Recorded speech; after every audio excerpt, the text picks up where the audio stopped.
Oh, look at that. Alam mo yung pumapasok yung ano niyo, yung inyo face 'no, yung inyong face card taray. Sa isip nitong person na 'to na bigla-bigla na lang kayong sumisingit sa kanyang isipan 'no, kahit na may importante siyang ginagawa, 'yan 'no. In other words, istorbo kayo. Emer! Charot, charot 'no. Basta pumapasok kayo dito bigla-bigla sa isip nitong person na 'to 'no, and for some reason, this person here bigla na lang siyang napapangiti 'no, bigla-bigla na lang siyang namumula, this person here is blushing. Let us all find out who is this person here, but definitely that's his or her energy. Eh, kapag bigla-bigla ka na lang pumapasok sa kanyang isipan, parang bigla-bigla siyang namumula, nagba-blush, in other words, kinikilig, no? That's the other term. And let us see, sino siya? Chismosa. Chismosa yung reader.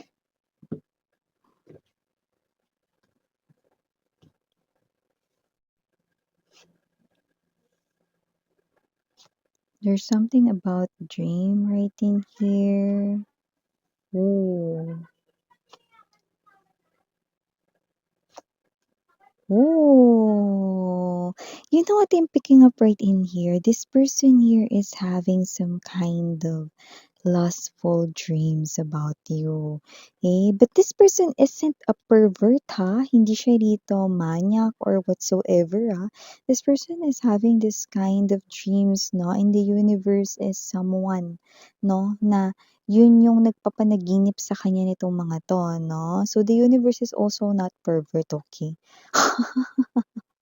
Para lang clear or malinaw, no? So, in these dreams, no, I do see that these dreams right in here, no, okay, you're making love, no, with each other. I do see that you are sharing, no, your warmth, your very warm love, no, for each other, no. So, dun, okay, yun yung nakikita niya dun sa kanyang mga dreams, yan 'no. Ay teka lang miss, yan sino ba yan? This is someone here na nakikita natin dito 'no, yung dreams na yun 'no, that only means the universe, si universe ang nagtatanim ng mga yon sa dreams ng taong ito.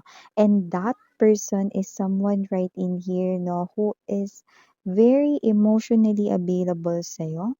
This person is someone well invested sa'yo, and this person wants this. This person here is manifesting this Magician 10 of Coins energy, no? Na kayo ay makasama niya sa kanyang future. That dream is, mga babes, no? Isang klase na ang ibig sabihin nun 'no, ay building a family, sharing a home, not a house, but a home full of love 'no, with this person 'no. And this person here is I do see 'no, loves you so much, yan 'no. Pero nakakaloka yung iba, hindi pa siya nagpapakilala rito, like yung iba hindi pa siya nagko-confess ng feelings sa inyo. Yung iba, yes 'no, meron na kayong pag-uusap, meron na kayong connection, pero yung iba ha, hindi pa siya papakilala sa'yo. Yeah, we have here the High Priestess energy, this person right in here. Yeah, look at that, see? Alam mo yung the signs are getting louder and louder right in here, no? At yun na nga mga babes, no? Yung mga dreams, no?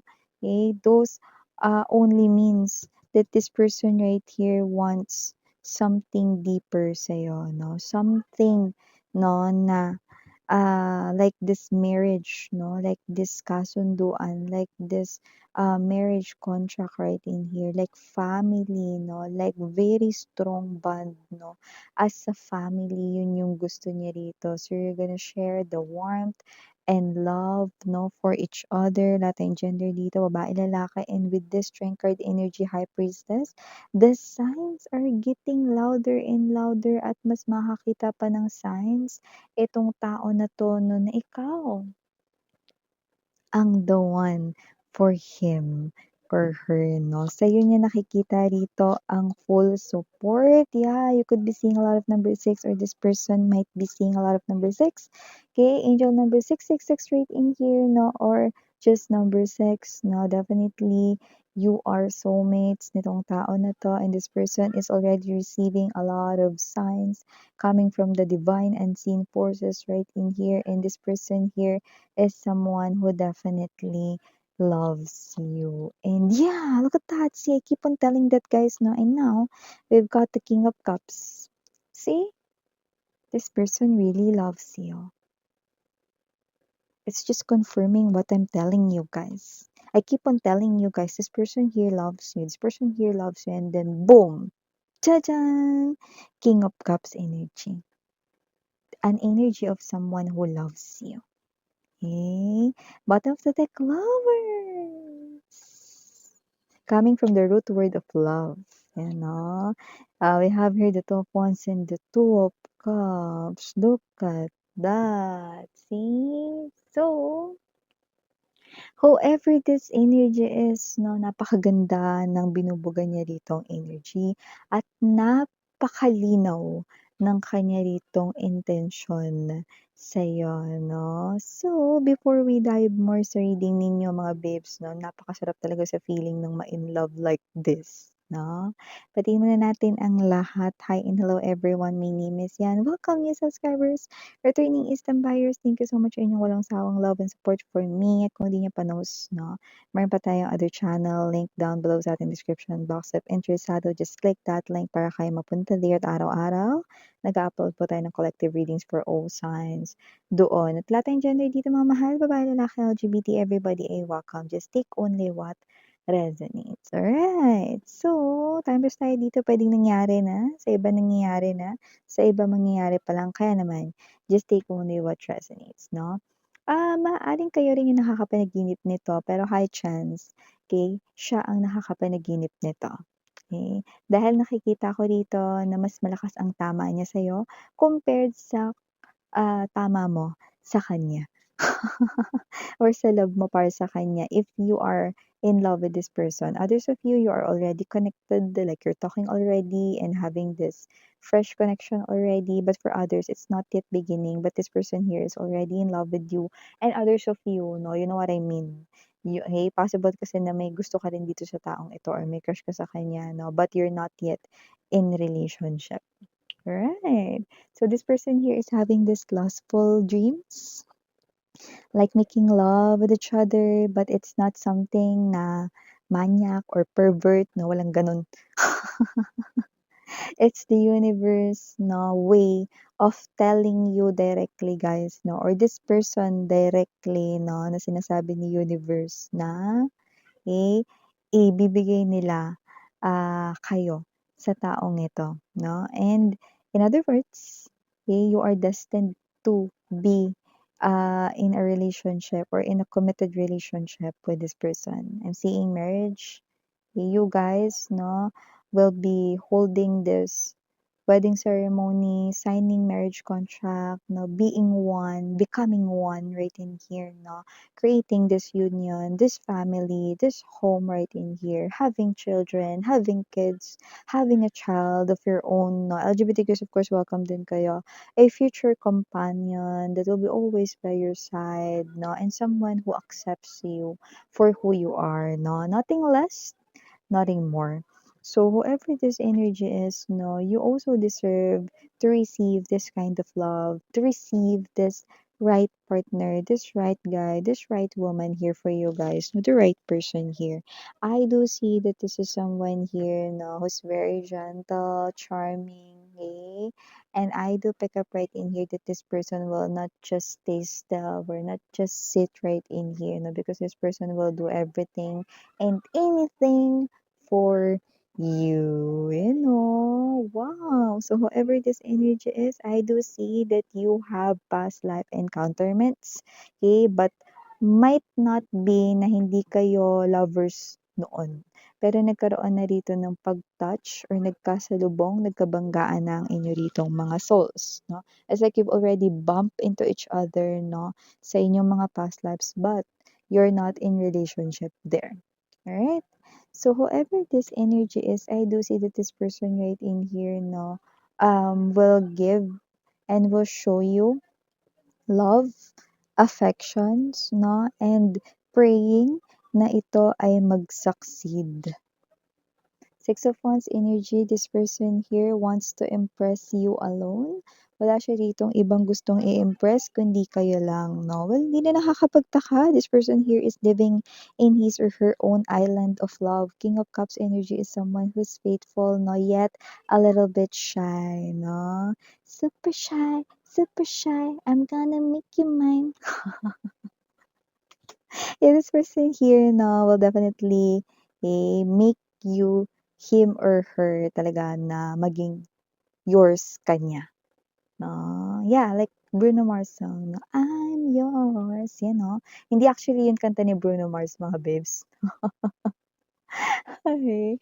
So I do see that this person right here no, is someone no, na definitely is someone na nakikita natin dito. Tama ba? Kanta ba ni Bruno Mars yung I'm Yours? No? Or mali na naman ako sa ano, kumanta. No? Pero yeah, this person right in here no, is someone no, na gusto niya dito sabihin no, na he or she wants you to make him or her talaga na maging person niya. So, this person here is definitely praying for him or her to succeed magkaroon ng successful result or outcome.